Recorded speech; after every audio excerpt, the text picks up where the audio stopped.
The night my Rolls-Royce broke down on a dark, empty road, I thought my biggest problem was getting home safely. I was wrong. My biggest problem was waiting for me at home. And I had no idea that the young woman who stopped her car to help a 71-year-old stranger would become the reason my own children lost everything they had spent years trying to steal from me. It was 11:47 p.m. when the engine of my black Rolls-Royce Phantom suddenly began to sputter. I was driving alone. That was unusual for me. For most of my adult life, I had traveled with a driver, security personnel, or at least an assistant who knew where I was going. But that night, after a long board meeting at Whitmore Holdings, I had wanted to be alone. I had been feeling restless for weeks. Something about my company didn't feel right. Employees had become unusually quiet when I entered rooms. Meetings were being scheduled without me. Financial reports were arriving later than usual. And my son, Daniel, had recently started telling me that I needed to slow down. My daughter, Victoria, had begun using an even more insulting phrase. She kept saying, "Mother, you don't need to worry about the business anymore." The business. My business. The company I had built with my husband from a tiny office and a single loan. The company that had eventually grown into a multi-million-dollar investment and property empire. The company that had paid for my children's private schools, university educations, first homes, luxury cars, and every expensive mistake they had ever made. Yet lately, they talked about it as if I were some elderly guest who had overstayed her welcome. I had ignored it. Because they were my children. And mothers have a dangerous habit of explaining away the behavior of people they love. The Rolls-Royce suddenly jerked.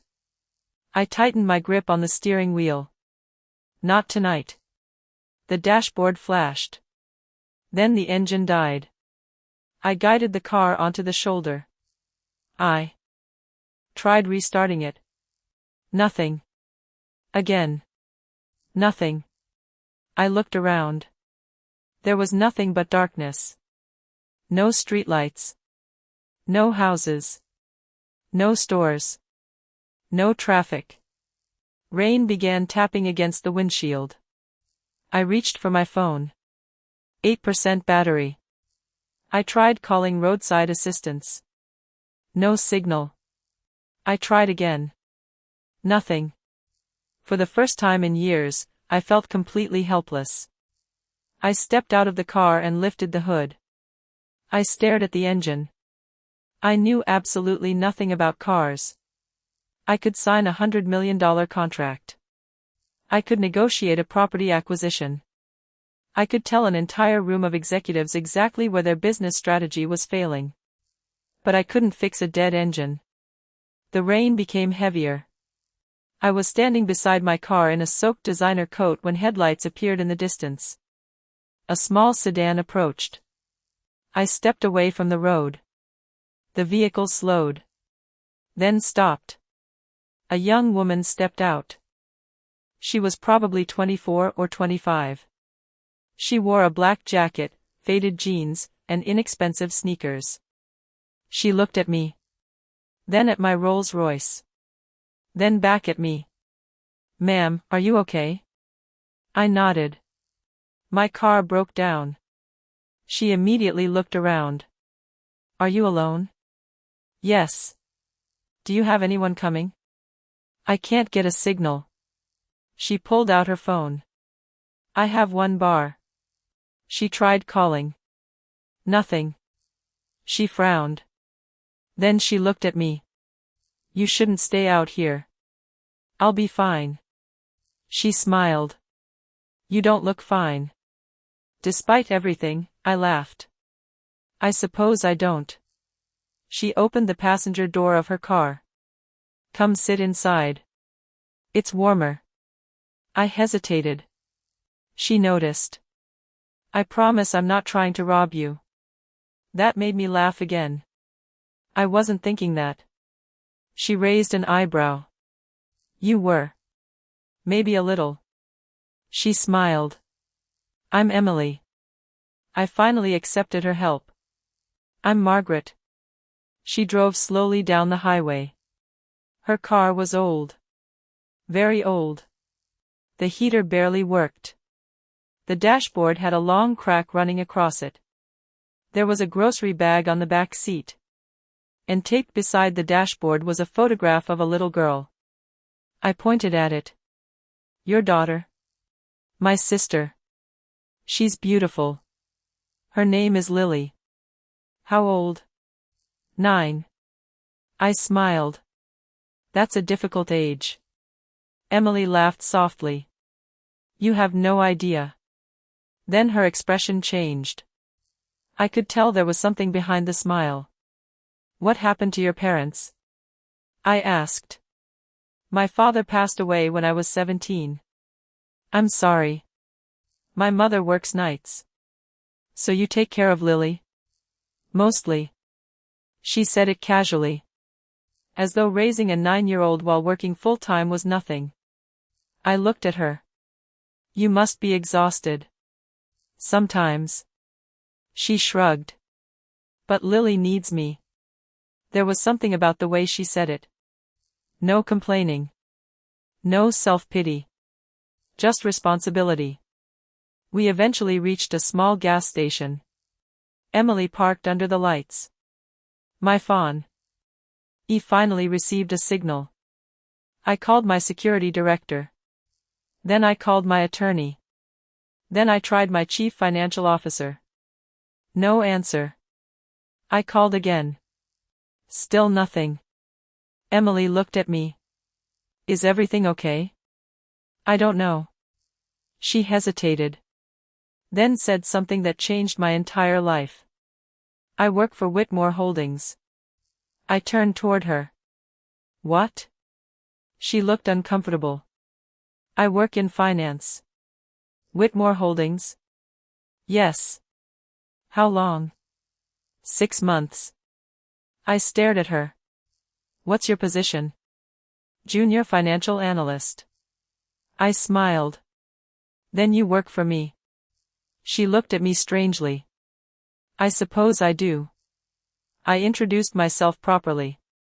Margaret Whitmore. Her face changed instantly. She stared at me. You are Margaret Whitmore? Yes. The Margaret Whitmore? I smiled. I've been called worse. She didn't smile. Instead, she looked nervous. Your children know me. That sentence immediately caught my attention. Daniel and Victoria? She nodded. What do they think of you? She looked down. They're firing me. I stared at her. Why? Because I'm late. Tonight? No. She looked at the clock. They told me if I'm not at work by 8 tomorrow morning, I shouldn't bother coming back. Why would they fire you for being late? She took a breath. Because I refused to do something they asked me to do. What? She looked at me. Change the numbers. My stomach tightened. What numbers? The financial reports. I said nothing. Emily reached into her bag. She pulled out several documents. I shouldn't show you these. Show me. She handed them over. I read the first page. Then the second. Then the third. My hands became cold. The numbers were wrong. Not slightly wrong. Millions of dollars were missing. Properties I owned personally had been transferred into companies I had never heard of. Loans had been taken against assets that should have been debt-free. There were payments to shell companies. Consulting fees. Management fees. Property acquisition charges. Money was disappearing everywhere. Then I saw a signature. My signature. Except I had never signed that document. I looked at Emily. Where did you get this? I prepared the internal audit. Who ordered the audit? Your children. Why? She swallowed. They wanted me to make everything look clean. And you refused. Yes. Why? Because it was fraud. I stared at her. She lowered her voice. They told me nobody would believe a junior employee over the Whitmore family. I looked out through the windshield. Rain was running down the glass. I suddenly remembered every strange thing that had happened during the previous year. The meetings I had been excluded from. The reports I hadn't been shown. The properties Daniel insisted we sell. The accounts Victoria insisted I stop reviewing personally. The constant pressure for me to transfer more control to them. I had thought they were protecting me. They had been protecting themselves. Emily reached into her bag again. There is more. She handed me another document. This one was worse. It was a preliminary legal plan. I read it slowly. My children were preparing to declare me mentally incapable of managing Whitmore Holdings. They had already spoken with attorneys. They had already prepared statements from employees claiming I was becoming confused. They had already begun moving assets. They weren't waiting for me to die. They were planning to remove me while I was still alive. I looked at Emily. How long have you known? 3 weeks. And you kept these? Yes. Why? She looked at me. Because I knew something was wrong. Then she whispered. And because I knew they were going to blame me. That broke something inside me. Not because I was surprised. Because I realized what kind of people my children had become. I had given them everything. And they were prepared to destroy a young woman's life simply because she refused to help them steal from me. I asked Emily where she had kept the original files. She told me she had 3 backups. 1 at her apartment. 1 with her attorney. 1 encrypted online. I looked at her. Take me to your apartment. She hesitated. Are you sure? Yes. You shouldn't go home. No. She stared at me. Why? Because I don't know who I can trust anymore. Her apartment was small. 1 bedroom. Second-hand furniture. A tiny kitchen. A worn couch. There were children's drawings taped to the refrigerator. Lily's drawings. I looked around. You live here with your sister? Yes. You work full-time? Yes. You take care of her? Yes. And my children think you're disposable. Emily gave a sad smile. That's how they treat everyone. I sat down. For the first time that night, I realized something. Emily wasn't just an employee. She had become the only person inside my company who had been willing to stand between my children and the truth. At 1:36 a.m., my phone rang. It was Daniel. I answered. Mother, where are you? His voice sounded worried. Too worried. I'm fine. You weren't answering your phone. My car broke down. There was a pause. Where? I smiled. I'll tell you tomorrow. Another pause. Mother, you shouldn't be driving alone at night. That's interesting. What? Nothing. Do you need me to send someone? No. Are you sure? Yes. He became irritated. Mother, we're only trying to protect you. I looked at Emily. She was sitting silently across from me. Daniel. Yes? I'll see you at 8 tomorrow morning. His voice changed. Why? Because apparently we have a meeting. Hat meeting? The one you didn't tell me about. Silence. Then he said. Mother, you should really get some rest. I will. I ended the call. Emily looked at me. They know. Know what? That you found out. I looked at my phone. My hands were shaking. But not from fear anymore. From anger. At 7:55 the next morning, I walked into Whitmore Holdings. I wasn't alone. Emily walked beside me. Daniel was waiting in the lobby. Victoria stood behind him. Both of them looked shocked. Daniel looked at Emily. Then at me. What is she doing here? I smiled.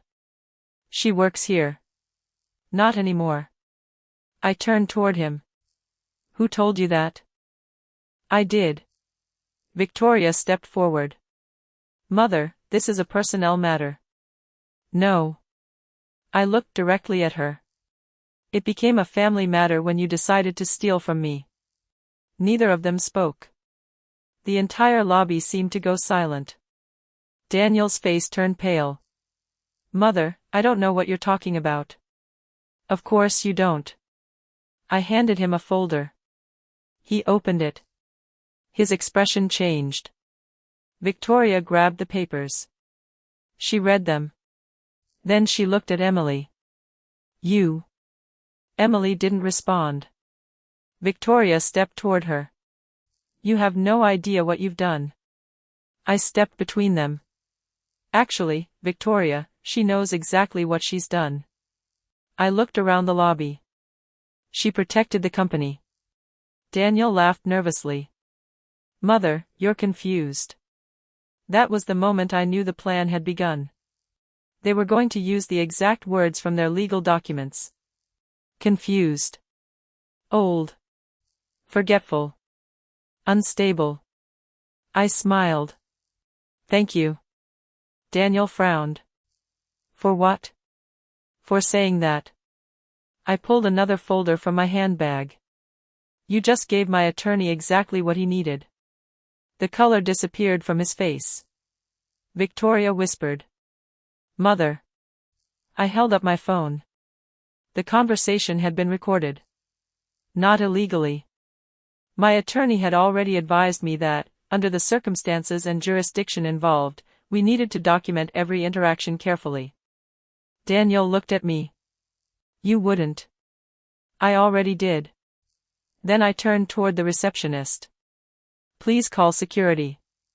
Daniel stepped forward. Mother, this is my company. I looked at him. No. I paused. This is the company I built. Then I looked at Victoria. And you both forgot one very important thing. What? I never actually gave it to you. They stared at me. For years, they had assumed that because they were my children, they owned my future. They were wrong. I had retained controlling ownership. And 2 months earlier, without telling them, I had created a new legal structure. Protecting my shares from unauthorized transfers. The properties they had moved were already being challenged. The shell companies were being investigated. The forged documents had been identified. And Emily's evidence was enough to expose the entire scheme. But I wasn't finished. Not even close. I wanted them to understand what it felt like to lose everything while watching the person they considered powerless take it away. I didn't fire them that morning. That would have been too easy. Instead, I suspended them pending investigation. I removed their access to company accounts. I froze every transaction they controlled. I contacted federal investigators. I contacted our external auditors. And I called every major business partner who had been lied to. Within 48 hours, the story began spreading through the corporate world. Within 2 weeks, Daniel's friends stopped answering his calls. Within a month, Victoria's luxury lifestyle began collapsing.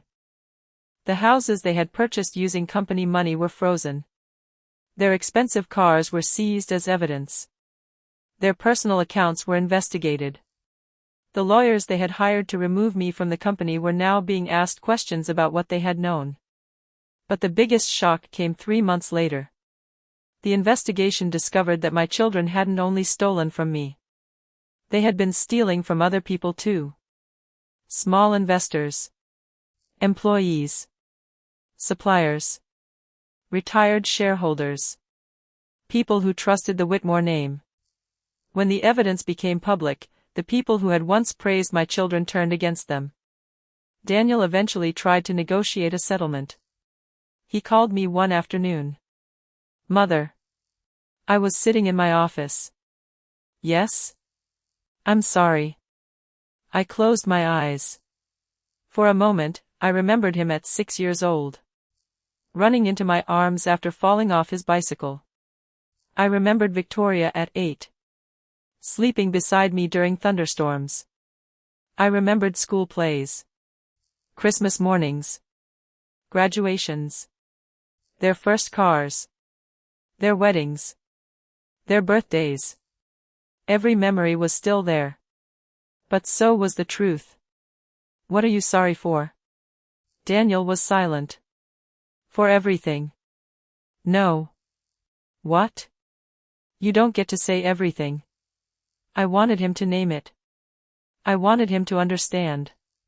Finally he whispered. I stole from you. Yes. I lied to you. Yes. I tried to make people believe you were incompetent. Yes. I tried to take your company. Yes. And I got an innocent woman fired. I looked through the glass wall of my office. Emily was sitting at her desk outside. She had been promoted.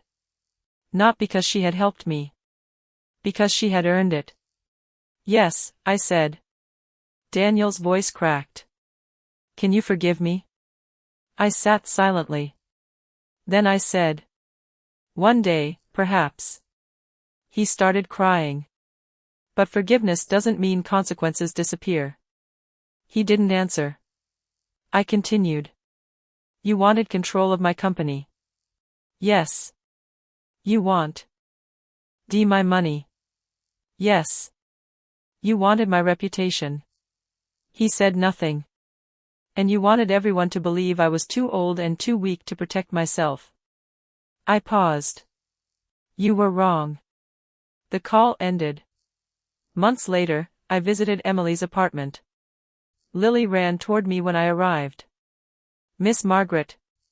I laughed. She hugged me. I had brought her a new bicycle. Emily looked embarrassed. You didn't have to do that. I know. Then why? I smiled. Because I can. Emily shook her head. You changed my life. No. I looked at her. You changed mine. She smiled. You could have ignored me that night. I could have. You could have believed your children. I did believe them. She looked at me. Once. I nodded. Only once. I thought about that night on the dark road. A broken Rolls-Royce. A stranded old woman.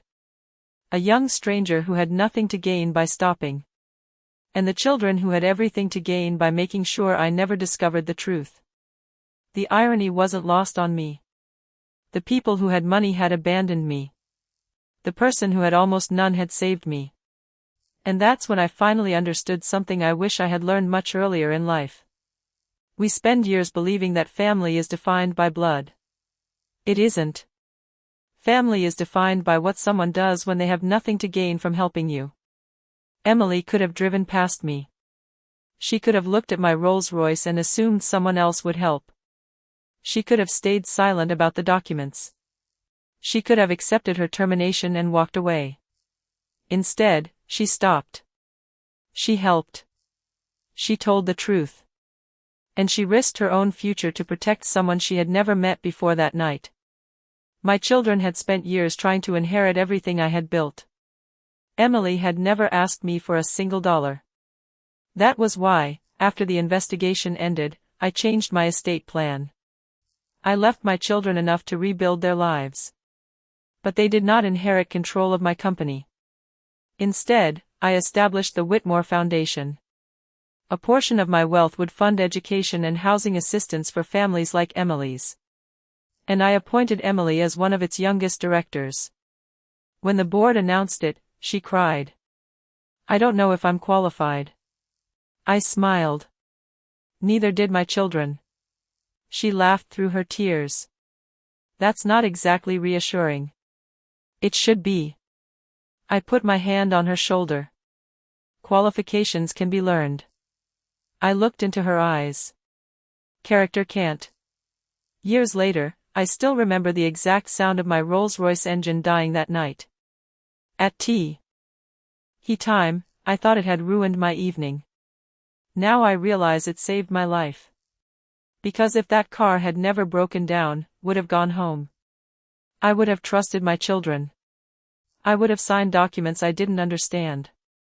I would have lost my company. Perhaps even my home. Perhaps my freedom. Perhaps my entire identity. But the car stopped. And a stranger stopped with it. Sometimes life breaks something expensive just to reveal something priceless. My Rolls-Royce was eventually repaired. The damage cost thousands of dollars. I didn't care. I kept the car.